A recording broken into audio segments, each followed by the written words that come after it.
உலகத்துல எல்லா நாட்டு தலைவர்கள் மட்டும் இல்லாம அவங்க வசிக்கிற மக்கள்களும் இன்னொரு தடவை இந்த விஷயம் எந்த ஒரு நாட்டிலையுமே நடந்துடக்கூடாது அப்படின்னு ரொம்பவே யோசிச்சுட்டு இருந்த ஒரு விஷயம், அதாவது உலகப்போர். அந்த உலகப்போர் நடக்கிறதுக்கு முக்கியமா ஒரு காரணமா இன்னைக்கு இஸ்ரேல் நாட்டுல நடத்தப்பட்ட ஒரு தாக்குதல். என்ன செய்யணும்னு சொல்ற, இஸ்ரேல் நாட்டு பண்ண தப்புக்காக அவங்க இன்னைக்கு அனுபவிக்கிறாங்க. சொல்ல போனா இது இஸ்ரேல் நாடு மேலதான் ஃபுல் தப்பு. சோ இதுக்கு அவங்க அனுபவிக்க தான் வேணும் அப்படின்னு சொன்னீங்கன்னா அதுதான் கிடையாது. இந்த இஸ்ரேல் மற்றும் ஈரான் நாடுகளுக்கு இடையே என்ன பிரச்சனை அப்படின்றதான் இன்னைக்கு இந்த வீடியோல வருகிறோம்.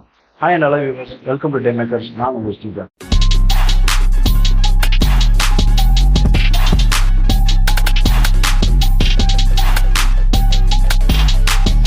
சொல்லப்போனா இந்த பிரச்சனை இஸ்ரேல் மற்றும் ஈரான் இந்த ரெண்டு நாடுகளுக்குமே சேர்ந்ததே கிடையாது. இந்த பிரச்சனை ஆரம்பிச்சது எப்பன்னு பாத்தீங்கன்னா 1972லயே இந்த பிரச்சனை ஆரம்பிச்சிச்சு. அப்படி இது என்ன பிரச்சனைன்னு கொஞ்சம் டீட்டெயிலா சொல்றேன், நல்லா கேளுங்க. நம்ம வசிக்கிற இந்தியாவில பாத்தீங்கன்னா பாகிஸ்தான், இலங்கை மற்றும் பஞ்சாப், இவங்க 3 பேர் எப்படி தனி உரிமை, அதாவது எங்களுக்கு தனியா நாட்டை பிரிச்சு கொடுத்துருங்க, நாங்க ஒரு தனி நாடா விரும்ப ஆசைப்படுறோம் அப்படின்ற பிரச்சனை இங்க ஓடிட்டு இருந்த எல்லாத்துக்குமே தெரியும். அதனால இந்தியாவில எவ்வளவு பெரிய இஷ்யூ வந்துச்சு, எவ்வளவு போராட்டங்கள் நடந்துச்சு அப்படின்றது தெரியும். இதே மாதிரி பிரச்சனை இஸ்ரேல்ல காசா மற்றும் ஹமாஸ், இதுக்கப்புறம் பாத்தீங்கன்னா பாலஸ்தீனா, இந்த 3 நகரங்களும் பாத்தீங்கன்னா இதுக்கு ஹெட்டா இருக்கிற நகரம் பாத்தீங்கன்னா காசான்னு சொல்லலாம். இந்த காசா நகரத்துக்கு ஏற்கனவே நிறைய பிரச்சனை, அங்க வசிக்கிற தீவிரவாதிகள் நிறைய இஸ்ரேல் மக்களுக்கு தொல்லை கொடுக்கிறது, இந்த மாதிரி காரணத்துல ஈடுபட்டனால பாலஸ்தீன தீவிரவாதிகள் இஸ்ரேல 1972ல ஒரு தாக்குதல் செய்யறாங்க. அந்த தாக்குதல பாலஸ்தீன தீவிரவாதிகள் சிலரை இஸ்ரேல் அரசாங்கம் கைது செஞ்சு, இஸ்ரேல் கவர்மெண்ட் பாத்தீங்கன்னா அந்த தீவிரவாதிகளை அரெஸ்ட் பண்ணி சிறைச்சாலையில அடைச்சு வச்சிருக்காங்க. இப்படி அடைச்சு வச்ச அந்த தீவிரவாதிகளை பாலஸ்தீன மக்கள் ரொம்ப அந்த தீவிரவாதிகளை எப்படியாச்சும் வெளியே கொண்டு வரணும் அப்படின்ட்டு அங்க பாலஸ்தீன்ல இருக்கிற சில கேங், அதாவது ஒவ்வொரு தீவிரவாதத்துக்குமே ஒவ்வொரு அமைப்பு இருக்கும். அந்த மாதிரி பாலஸ்தீன தீவிரவாதிகளை சிறைச்சாலையில அடைச்ச காரணத்தினால பாலஸ்தீனத்துல இருந்த ஒரு தீவிரவாத அமைப்பு இவங்களை எப்படியாச்சும் வெளியே கொண்டு வரணும்னு ரொம்ப முயற்சிக்கிறாங்க. இந்த முயற்சிக்கிற காரணத்தினால இந்த முயற்சி கொஞ்சம் இயரா ஓடிக்கிட்டே இருந்திருக்கு. இஸ்ரேல்ல இந்த பிரச்சனை ஒரு பக்கம் ஓடிட்டு இருக்கு. அதே நேரத்துல பாத்தீங்கன்னா ஜெர்மனில ஒலிம்பிக் போட்டி டேட் அனௌன்ஸ் பண்றாங்க. இந்த டேட்ல ஜெர்மனியில ஒலிம்பிக் போட்டி நடைபெறுது, எல்லாரையும் கலந்துக்காங்க அப்படின்ற மாதிரி ஜெர்மனி நாட்டுல ஒலிம்பிக் போட்டி நடத்த போறதா அனௌன்ஸ் பண்ணி இது எல்லாமே அது ஜெர்மனில ஒரு பக்கம் ஓடிக்கிட்டு இருக்கு. இந்த இடத்துல பாத்தீங்கன்னா இஸ்ரேல இருக்கிற ஒலிம்பிக் பிளேயர்ஸ் நிறைய பேர் ஒலிம்பிக் போட்டியில கலந்துக்கிறதுக்காக ஜெர்மனி நாட்டுக்கு போறாங்க. இந்த விஷயம் நடக்கிறது எல்லாமே பாத்தீங்கன்னா 1972ல ஜெர்மனியை சேர்ந்த ஒலிம்பிக் பிளேயர்ஸ் எல்லாருமே அங்க தங்கணுன்றதுக்காக சில கிராமங்கள் அங்க ஒதுக்கி அந்த கிராமத்துல ஒலிம்பிக் பிளேயர்ஸ் தங்க வைக்கிறாங்க. அப்படி தங்க வச்ச இஸ்ரேல் ஒலிம்பிக் பிளேயர்ஸ் பாலஸ்தீன் தீவிரவாதிகள் ஒரு 8 பேர் இந்த இஸ்ரேல் நாட்டு ஒலிம்பிக் பிளேயர்ஸ் தங்கின பிளேயர்ஸ் அதுக்குள்ள போய் AK-47 கன்னை வச்சு அவங்கள திடீர்னு அட்டாக் பண்றாங்க. அப்படி அட்டாக் பண்றப்ப பாத்தீங்கன்னா அங்கிருந்த இஸ்ரேல் ஒலிம்பிக் பிளேயர்ஸ்ல ஒரு இஸ்ரேல் பயிற்சியாளரும் ஒரு இஸ்ரேல் ஒலிம்பிக் வீரரும் இறந்துடுறாங்க. இறந்தது போக மித்த இருக்கிற பிளேயர்ஸ் மற்றும் பயிற்சியாளர்கள் இவங்க பிணை கைதிகளா புடிச்சு வச்சுக்கிறாங்க. புடிச்சு வச்சுட்டு அங்க இருக்கிற தீவிரவாதிகள் இஸ்ரேலுக்கு ஒரு கோரிக்கை வைக்கிறாங்க. இந்த மாதிரி நீங்க பாலஸ்தீன்ஸ் தீவிரவாதிகளை நீங்க விடுவிச்சீங்கன்னா நாங்க இங்க பிணை கைதிகளை பிடிச்சி வச்சிருக்கிறோம், உங்க நாட்டு ஒலிம்பிக் பிளேயர்ஸ் மற்றும் பயிற்சியாளர் நாங்க விடுவிக்கிறோம் அப்படின்ற மாதிரி இங்க இருந்து இஸ்ரேல் கவர்மெண்ட்டுக்கு ஒரு நியூஸ் அனுப்பப்பட்டிருக்கு.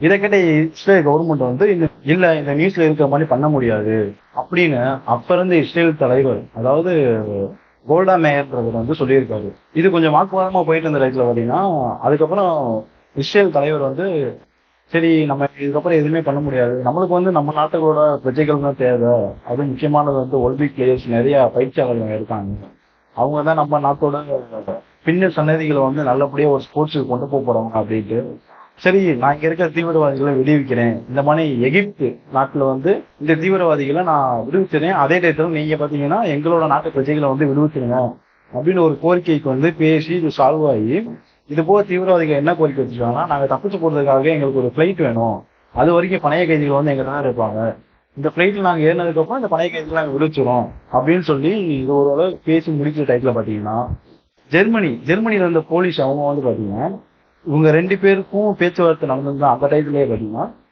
இந்த தீவிரவாதிகள்கிட்ட இருந்து நம்ம நாட்டுக்காக வந்த ஒலிம்பிக் பிளேயர்ஸை வந்து நம்ம தான் பாதுகாப்பா இது பண்ணணும். ஸோ இவங்ககிட்ட இருந்து எப்படியாச்சும் ரெக்கவரி பண்ணி கூட்டு வரணும் அப்படின்றதுக்காக ஜெர்மனி போலீஸ் வந்து அவங்க ஒரு தனியான ஒரு நடவடிக்கையில ஈடுபட்டு அவங்க ஒரு சின்ன ஒரு அனௌன்ஸ்மெண்ட்ல இது பண்ணி பேசிக்கிட்டு இருக்காங்க. இப்படி பேசி எல்லாமே முடிய போகுதுன்னு நம்ம நினைச்சிருக்கோம். அந்த இதெல்லாம் பாத்தீங்கன்னா அந்த தீவிரவாதி வந்து ஏர்போர்ட்டுக்கு வந்து பிளைட் ஏறுறான். அந்த டயத்துல ஜெர்மனி போலீஸ் வந்து அந்த தீவிரவாதிகள் வந்து தாக்குறதுக்காக துப்பாக்கி சூடுல ஈடுபடுறாங்க. இது வந்து தீவிரவாதிகளுக்கு தெரிஞ்சதுமே தீவிரவாதிகள் திரும்பிக்கு அங்கிட்ட இருந்து ஜெர்மனி போலீஸை வந்து துப்பாக்கி சூட்டுல ஈடுபடுறாங்க. இப்படி இந்த ரெண்டு கும்பலுக்கும் இடையில துப்பாக்கி சூடு ஏற்பட்டதுல பாத்தீங்கன்னா கிட்டத்தட்ட ஒரு 5 தீவிரவாதிகளை வந்து ஜெர்மனி போலீஸ் வந்து சுட்டு கொண்டுறாங்க. மிச்சம் இந்த 3 தீவிரவாதிகளை பிணை கைதிகளா பிடிச்சிடுறாங்க. ஆனா அங்க இருந்த ஜெர்மனி நாட்டுல இருந்து ஒலிம்பிக்காக வந்த பிளேயர்ஸ் மற்றும் பயிற்சியாளர்கள் எல்லாரையுமே அந்த 8 பேர் கொண்ட தீவிரவாத கும்பலை வந்து சுட்டு கொண்டுறாங்க. இதை ஏத்துக்கிற முடியாத இஸ்ரேல் நாட்டோட தலைவரை பாத்தீங்கன்னா அவனால இதை சுத்தமா ஏத்துக்கவே முடியல.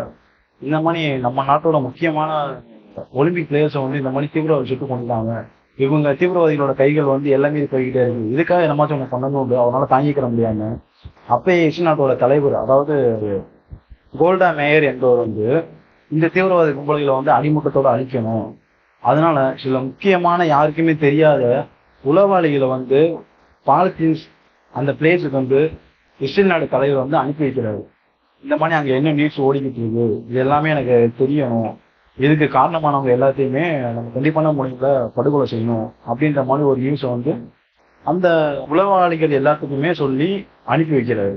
அப்படி அனுப்பிப்பட்ட உளவாளிகள் ஒவ்வொரு நியூஸா சொல்ல சொல்ல கிட்டத்தட்ட 1972 1988 வரைக்கும் நிறைய தீவிரவாத கும்பலோட தலைவர்கள் முக்கிய புள்ளிகள் வந்து சுட்டு கொலை செய்யப்படுறாங்க. ஒரு வழியா இஸ்ரேல் தலைவர் தன் நாட்டு ஒலிம்பிக் வீரர்களை கொலை செஞ்சதுக்காக பழி வாங்கின அந்த டயத்துல பாத்தீங்கன்னா பாலஸ்தீன்ஸுக்கு சப்போர்ட்டா அங்க இருக்கிற ஹமாஸ் அவங்க வந்து ரொம்ப சப்போர்ட்டா வந்து நீங்க எப்படி இந்த மாதிரி இங்க இருக்கிற தீவிரவாதிகளை வந்து சுட்டு கொள்ளலாம் அப்படின்ட்டு ஒரு தீவிரவாதிகளை சுட்டு கொண்டதுக்காக ஃபுல் அண்ட் ஃபுல் சப்போர்ட்டா ஹமாஸ் அந்த நகரத்தை சேர்ந்தவங்க வந்து வராங்க. ஸோ 1988 ஹமாஸ் மற்றும் இஸ்ரேல் இவங்க 2 பேர்த்துக்கும் ஆரம்பிச்ச பிரச்சனை அப்ப இருந்தே கொஞ்சம் அங்க இருக்கிறவங்க இங்க இருக்கிறவங்களை பத்தி ஏதாவது சொல்றது, இங்க இருக்கிறவங்க அங்க இருக்கிறவங்களை பத்தி ஏதாவது சொல்றது, இந்த மாதிரி சில பிரச்சனைகளை போயிட்டு இருந்தே அந்த காலத்துல பாத்தீங்கன்னா கிட்டத்தட்ட 40 வருஷம் பகை காரணமாக பாத்தீங்கன்னா இஸ்ரேலுக்கும் ஹமாஸுக்கும் ரொம்ப பிரச்சனை ஓடிட்டே இருந்திருக்கு.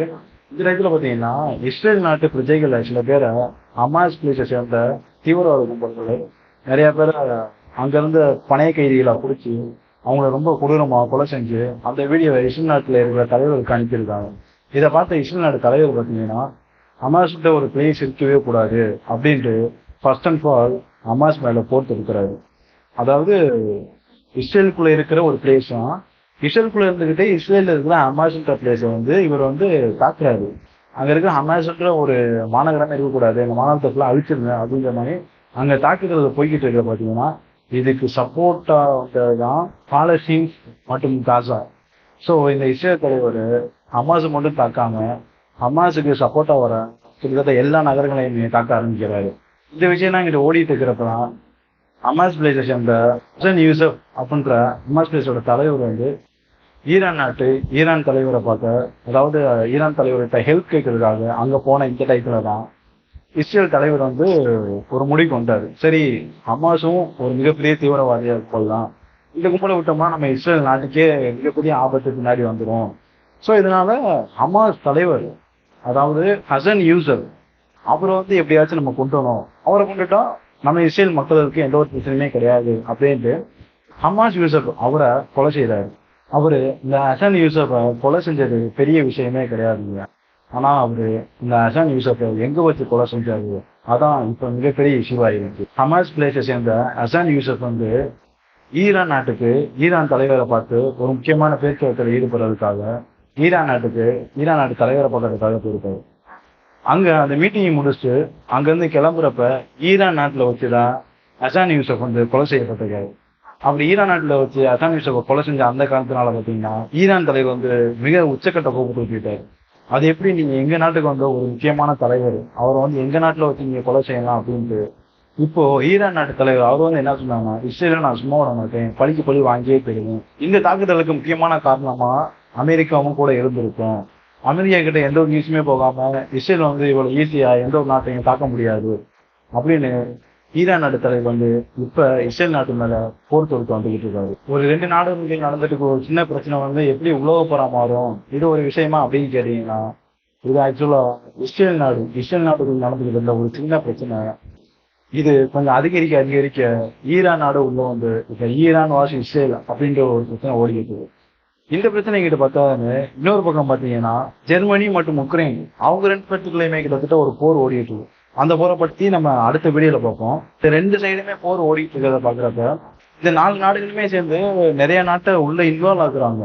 கிட்டத்தட்ட இதை நம்ம படிக்கிறப்ப இது வந்து நம்மளுக்கு ஒரு சின்ன நியூஸா தான் தெரியும். ஏன்னா நம்ம இந்தியாவுக்கும் இஸ்ரேல் ஈரான் அங்கிட்டுக்கும் ரொம்ப லாங்னால இது ஒரு சின்ன ஒரு நியூஸா தான் நம்ம பார்க்கணுமே தவிர, இப்ப ரீசெண்டா நம்ம இந்தியாவில் நடந்துகிட்டு இருக்கிற கேரளான்ற பிளேஸ்ல பாத்தீங்கன்னா ஒரு 300 பேர் வந்து நிலச்சரிவுல பலியாயிட்டாங்க. இதவே நம்ம ஒரு பெரிய விஷயம் பார்த்துட்டு இருப்போம். அங்க அதாவது இஸ்ரேல் மற்றும் ஈரான் இந்த போர்ல பாத்தீங்கன்னா கிட்டத்தட்ட 35,000 பேர், அதாவது ஒரு நாட்டுல மட்டும் சொல்றேன், ஒரு நாட்டுக்கு 35,000 பேர் இறக்குவாங்க அப்படின்னா ஆப்போசிட் இந்த நாட்டுல எவ்வளவு பேர் இறந்துருப்பாங்க என்ன கணக்கு எடுக்கல.